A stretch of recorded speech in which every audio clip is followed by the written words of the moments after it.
Good morning. It is the best day ever in Paradise Hills. And so it is. Yeah, again, and as I enjoyed those fall colors up in the Jemez, it was amazing because I saw that river and it reminded me of there was this raging river. And what I know sometimes is that some of these leaves have to fall and then they make compost and then the soil is much more fertile for the next season. And as we move in seasons of our life, it hasn't always been like a smooth river like the Jemez River, right? Sometimes we have some waters which we get to cross over and to build a bridge of love and to connect and to co-create those bridges together. And so there's a story of these three men, and they were along a really raging river. And so the first one says, well, I'll cross it. All I need is to ask God for some strength. I'll go ahead and I'll cross it. And so, poof, he got strength. And so for about 20 minutes, he was able to swim across the raging river. And then the second man says, well, I'm going to try something different. Let me ask for strength and some tools. And so, poof, God gave him a boat. And so he was through that river in about 20 minutes. And then the third man says, well, I'd like God to make me a woman. It was a woman who gave me this story.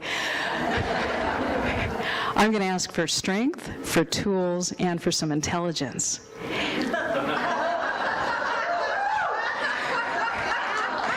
And so what she did was she got out a map, and she saw that there was a bridge. It was just 2 minutes up along that raging river, and so she followed the map and crossed the bridge.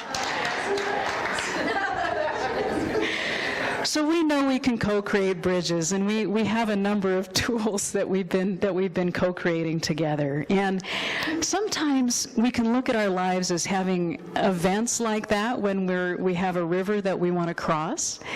And we can also know that we have a paradigm that we're living. And so there's some sort of paradigm or a way of living. And so there's a description of what a paradigm is.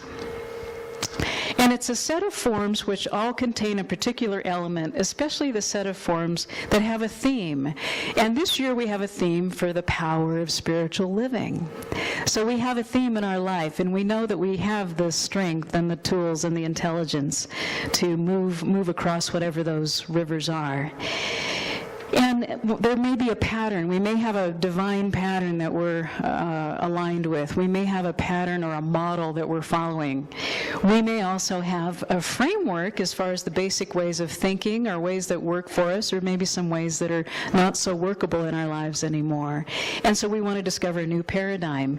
And there's also a paradigm that's accepted by a community. There's also, in essence, a cognitive framework that's in our minds and in our hearts. And so we have this framework with which we approach things.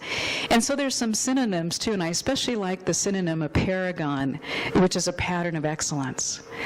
So as we know that a pattern of excellence is unfolding in our lives as we cross whatever bridges that we're co-creating, I'll give you an example. As I was thinking about Hostess Twinkies. And it's not because I'm just moving into a 21-day cleanse before I do this every year before the holidays.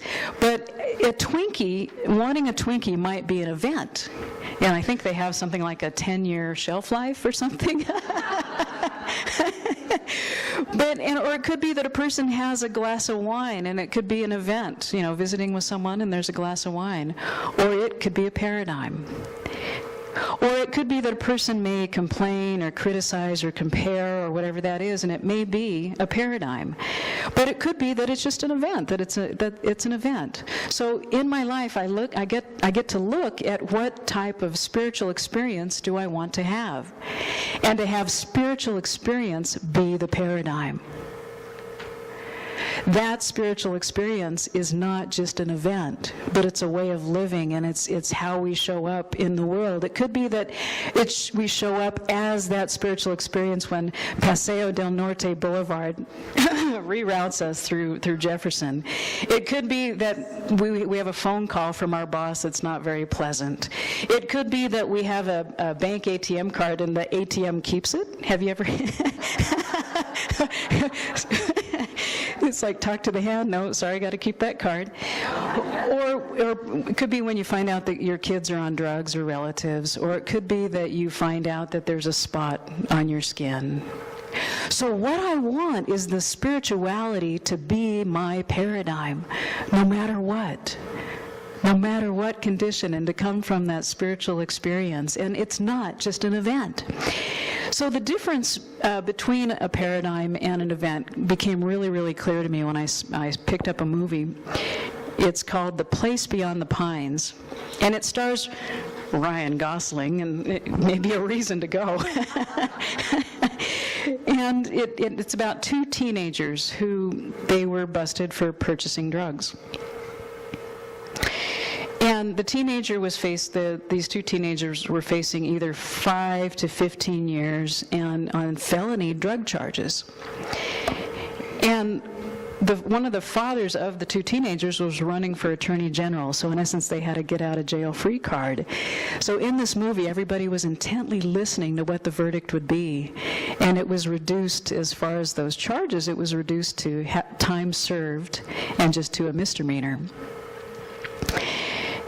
And what happened the next day was the kid he went to a pharmacy, jumped over the counter, and he stole a bottle of OxyContin, which he was going to take to a party that night. For him, it was a paradigm. For him, that lifestyle, it was not just an event. And I'm thinking, what? Are you kidding? Really? Are you doing that? What? But it was a paradigm. It wasn't just an isolated event. So we have paradigms of ways of living, and as we look at, and we've been in a month of giving, and we usually only talk about this once a year, so usually we talk about this as far as what our adventure in our faithful way of living is. And so one paradigm is that we don't give. We don't give of our love, of our affection. We don't give of whatever that is true for us. Or we give as little as possible. Might be out of a sense of guilt or duty or obligation. It might be without joy. So whatever we do in our paradigm, we want to, bring more joy into it. Or it could be that we give to get something back. Anyone ever give to get something back? And could be like a farmer who plants those seeds in that new soil that are created by these leaves in autumn. Or it could be that it's our nature, and that's the one that I'm really interested in. It's our nature. It's just a natural tendency. It's what we lean toward. It's what we move as through the world. So there's a pattern, and there's a rhythm. And that pattern and rhythm gives us that opportunity to explore. Today the question is, when do I stop giving? And the answer is never. I never stop giving of my joy. I never stop giving of that peaceful way of being. I never stop giving my forgiveness. I never stop giving my attention. I never stop giving my time.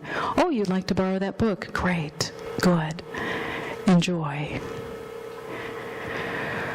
So it could be we give hugs in an appropriate way to the appropriate people. And so sometimes if we have disappointment, it could be whatever that river is raging in our life. It could be that if we have disappointment and it causes people to close off, or it causes people to become an island, what we want to do is realize our unity and our oneness and have that be our paradigm, to have that be the context in which we live. And what I know is that big daddy in the sky concept is no longer relevant. It's not some bearded guy floating on a cloud. It's not something outside of ourselves, but it's something that's within us, that is this energy. It is the thing itself. And in this sacred quest, what I know is that there is that thing which is the spiritual experience, which we bring to our daily lives. And it could be that I apply it today with the checker at Sprouts.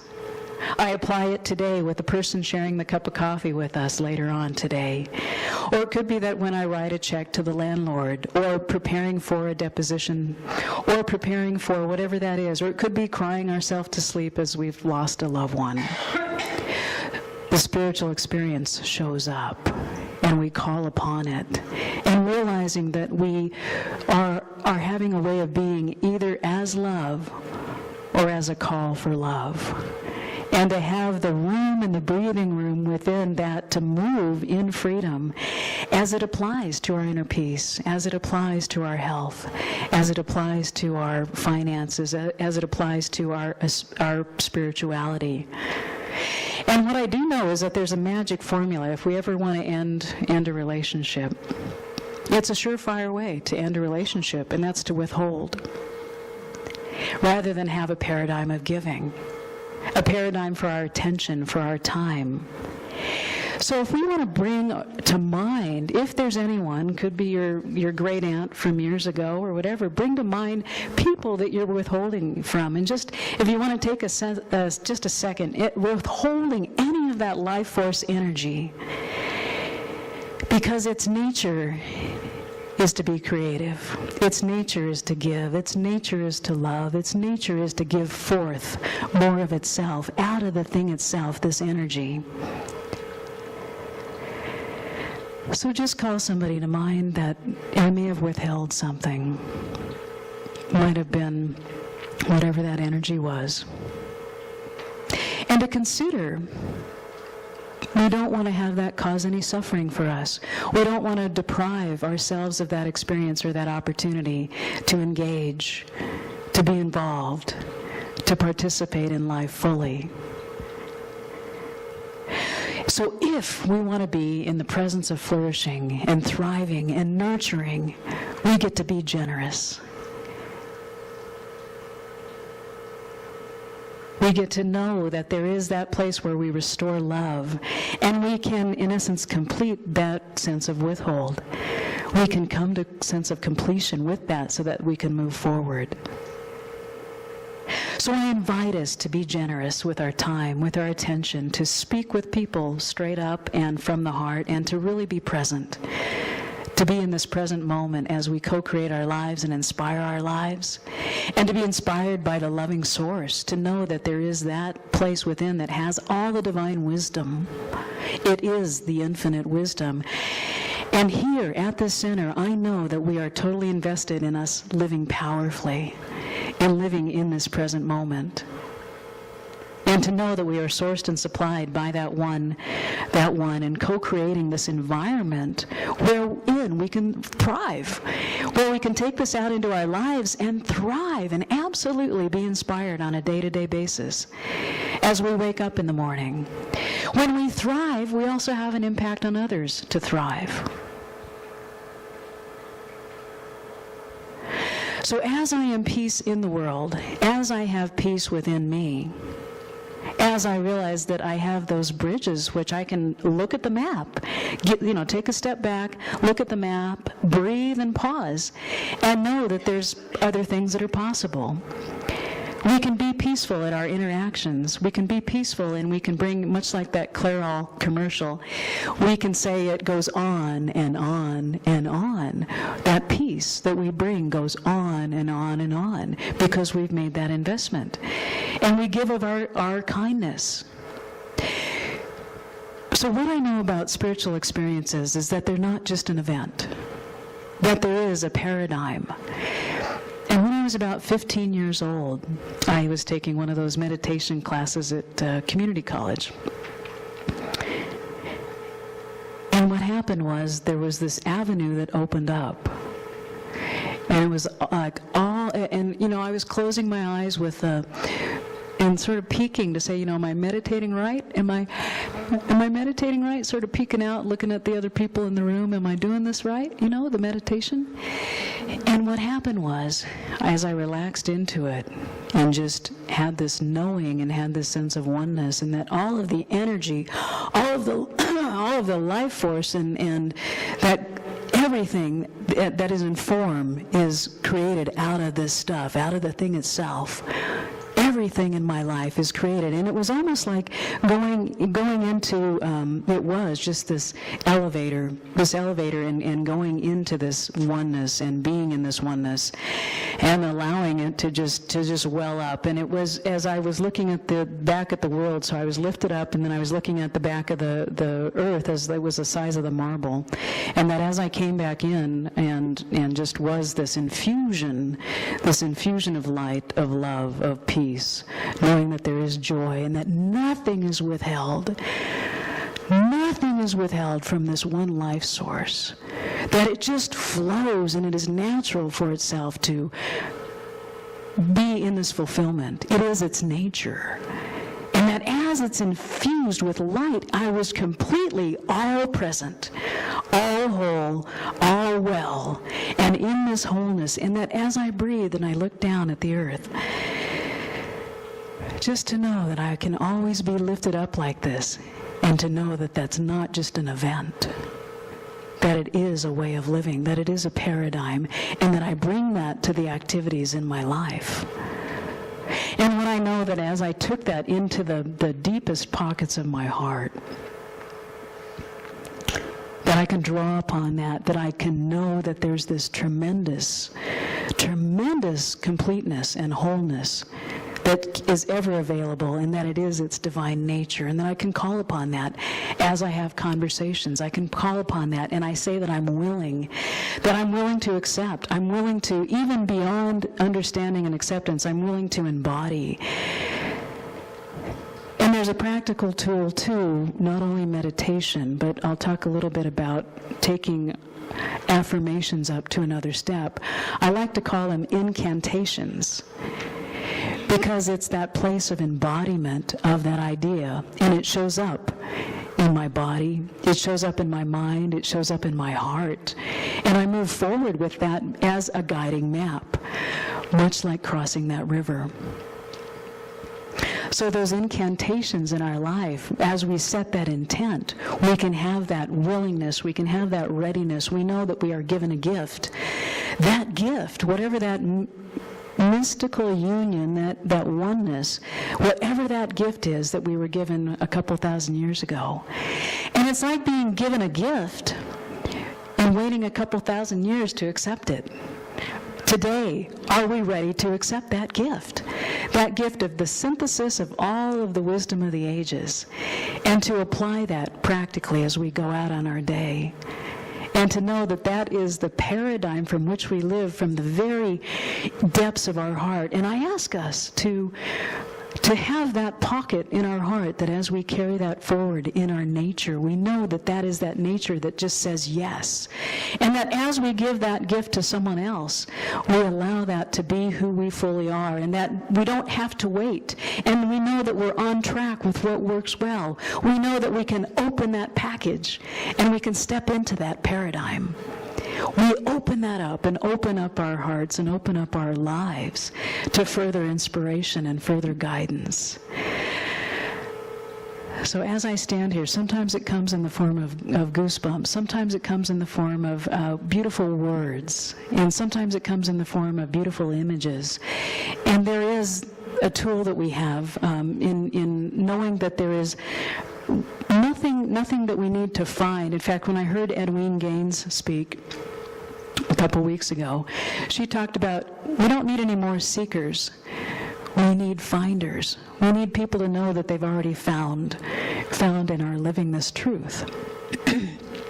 So there's an article in the Science of Mind magazine that asks us to trust in the infinite wisdom that's within us, to envision our success and to live our life purpose. So those three things we know that we can be doing as far as that internal wisdom, where we flourish, where we nurture, where we thrive.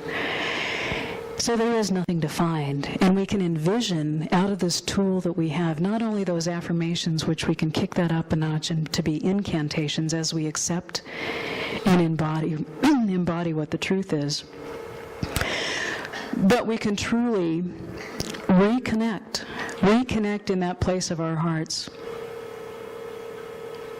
We can re-inspire and we can recommit to our spiritual experience as the wholeness of a paradigm. And in some of the classes that we have here, we were talking about Indra's net, which comes from a Buddhist tradition as far as we're in a web of, if you look at a web that has dew on it in the morning, and each of those spots that have the dew on the middle of the web, they reflect all the rest of the web, and so there's that connection of unity and oneness. And that there's that resonating of that connection, and there's that net. So it's like that holographic universe. We come as that whole place that reflects and is that transparent place where we can trust the infinite wisdom that is within us, and that we reflect that out. We can envision and to live our life's purpose. And last week, as a community, a lot of people showed up to do some visioning, and I invite us to check out what visioning happened last week with us leaders in the community, because we're all leaders of this community, co-creating our spiritual experience. I invite us to, on the way out, check that out. And then also the board did visioning, thanks to Kamatara. Thank you very much. And it's a spiritual tool that we can use not only with our meditation, but we can optimize what is the divine ideal in our life. We can know that there's something beyond just my best idea, but we can know that there's that divine ideal. So living as that divine ideal as a paradigm, and bringing that elevator experience of the depth of our hearts, and to know that we truly are nourished and complete and infused with light, and reflecting that light, much like Indra's net. We reflect that light in our illuminating areas, in our translucent areas, in our transparency of that intuitive process. So much like Captain Kirk of the USS Enterprise, and believe it or not, it was called Star Trek Into Darkness. He says, I have no idea what I'm supposed to do. I only know what I can do. And what we can do is today to live in this paradigm of fulfillment and satisfaction, and that which is complete and whole that is within that, and us right here and now, and bring that to our life in a wholehearted way, and to know that we have this intuition which guides us, much like the map. We have that map which not only we have the strength, we have the tools, but we have that intelligence, and we know how to use it. We absolutely know how to use that love intelligence, and we can walk alongside that river and cross that bridge. So I invite us to take that bridge, and knowing that we're building bridges of love, and enter into this moment of celebration of life, of love, of joy, of peace, and knowing that there is the infinite wisdom, the infinite intelligence which lives, moves, and has its being right here and right now. Its being, its nature, its divine nature to live in this beautiful paragon, this beautiful emerging creativity. And being in this place of gratitude for the creative expression of each and every one, I know that I am truly aligned with the divine in this connection, and knowing that there is this beautiful web of life, and that it is inspired in reflecting its true nature, because that is all that there is. The true nature of being infused with light. And knowing that there is the total and complete strength, the courage, the compassion, and the divine wisdom, and calling upon the divine wisdom, and knowing that there is the love intelligence that resides inside, and that it can't help but spill over and flow in this beautiful flow of life. I know that there is this connection of openness, of hands and hearts, and being in this open nature, and just allowing this openness and receptivity to just flow, and being in the know of the divine. And I'm grateful for this knowingness. And I release this word, knowing it is done and complete and well and whole and infused with the beauty, with the complete, and all is well. And so be it, and so I celebrate, and so it is.